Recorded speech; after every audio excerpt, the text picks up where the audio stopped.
Alright, so enter Sadie Sink. She plays Max on Stranger Things and is one of the most beloved characters on the show, having probably the most iconic scene in the entire series, but there was a time her character really wasn't that popular and she almost got fired from the show. Where this all starts is in the first season of Stranger Things, Joe Keery's character was supposed to actually be killed off in about the fourth or fifth episode, but after they worked with the actor, they really liked him, so they decided to keep him around. So because of that, they rewrote the script to have Joe Keery's character stay with Natalie Dyer's character while Charlie Heaton was still in the mix, creating the cliche of the love triangle. Triangle is just a little bit too played out in media, where you have things like Twilight, The OC, Gilmore Girls, Riverdale, and all these other shows, and it's gotten so bad that Jenna Ortega, when she came back for Wednesday season 2, told the writers no more love triangles. Then we get to the development of Stranger Things season 2, and when they were doing it, they realized the cast was a little bit too much boy-centric, even though they had a huge audience from women, so they decided in the main group they were going to add a girl to the team. So they add a girl to the cast with Sadie Sink, and of course they make it a love triangle where it seemed like in the second season she didn't actually have much of a personality, but was supposed to create a division between Kayla MacLachlan and Gaten Matarazzo's character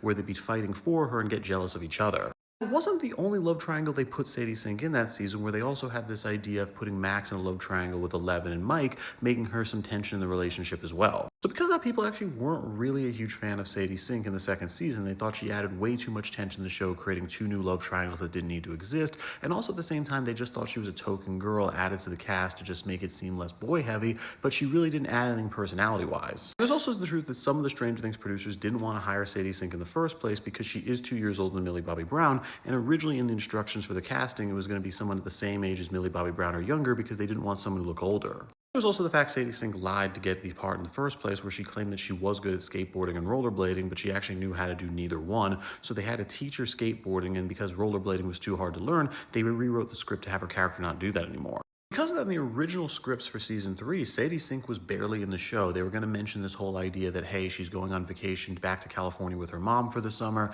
and she was only going to have a few scenes originally because people just didn't like her. That's definitely not something Stranger Things is afraid to do, just look at number 8. But where things started to change was in early reads for season 3, with the parts they were going to give to Sadie Sink. They noticed that she had this really great chemistry with Millie Bobby Brown, and they came up with an idea. Because they realized at this point Millie Bobby Brown's character of Eleven was only seen either hanging out with boys or adults, so because of that she never had someone that was a true female friend. Because of that, they rewrote season 3 to incorporate a lot more of Sadie Sink, where she became the best friend of Millie Bobby Brown's character, even though that was basically a complete and total 180 on what they were building up to in the second season, where this character was supposed to hate this character. And then Sadie Sink also benefited big because of Dacre Montgomery, and even though these characters really didn't have any scenes together in season 3, he was actually still an important character they always planned on putting in the show, and his death had a big impact on her character. It ultimately led to Sadie Sink having a mass breakout in season 4, where she had maybe the best scene in the history of TV. But with that, I'm Charles Sproul. Please subscribe to learn something.